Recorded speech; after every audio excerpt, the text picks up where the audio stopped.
です。本日の動画ではですね、じゃじゃーん、こちらのバッテリーストラップですね。こちらが2年ぐらい前かなにバッテリーのメーカーさんに、なんと特別依頼して作っていただいた、私がデザインした朝吉ベルクロになるんですが、こちらを限定100本ですね作ってもらって販売したところ見事完売しまして、でそれからちょいちょいもっと欲しいっていう声いただいてたんですが、そろそろ第2弾ですね、また100本単位で発注しようかなと思っております。でこちらですね、基本的にドローン FPV やる人は5インチの機体につけてバッテリーベルトとして使っていただいてるんですが、他にも皆さん結構いろんな使い方されてる方がいて、例えばヘリで使ってる方がいたりとか、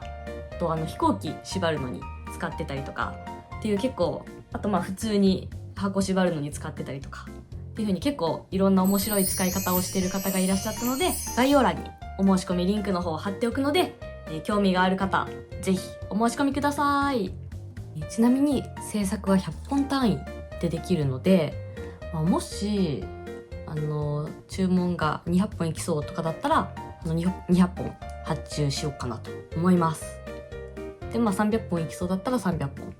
発注しようと思うので、本数はご遠慮せず好きな本数お申し込みいただければと思います。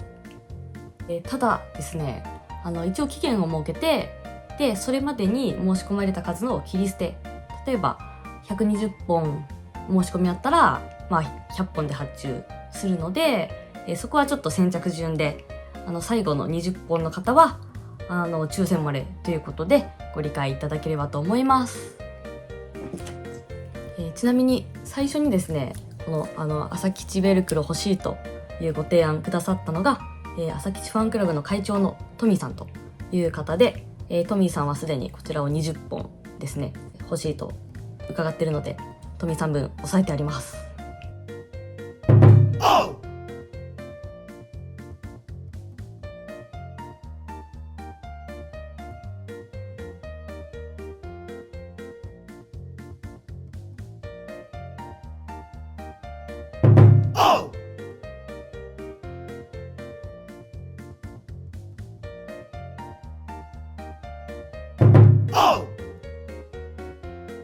で前回はサイズが横 20mm の縦が 250mm のベルクロですね。普通の5インチのバッテリー縛るベルクロなんですけど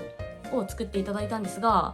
今回は 16×250 が欲しいという声もあったので、そちらもご要望が多ければ作ろうかなと思います。で16×250 が欲しいって言った声があった経緯なんですけど、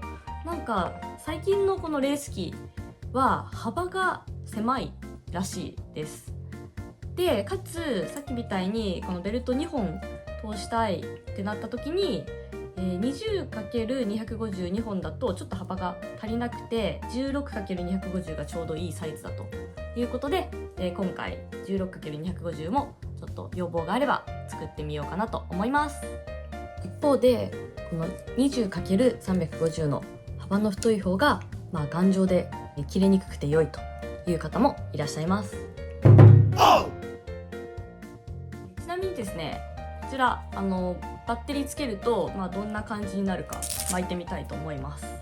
これ5インチ用の6セルバッテリーですね。で長さ的にこんな感じですね。全然余裕でバッテリー巻けるような長さになってます。ちなみに今日のこれ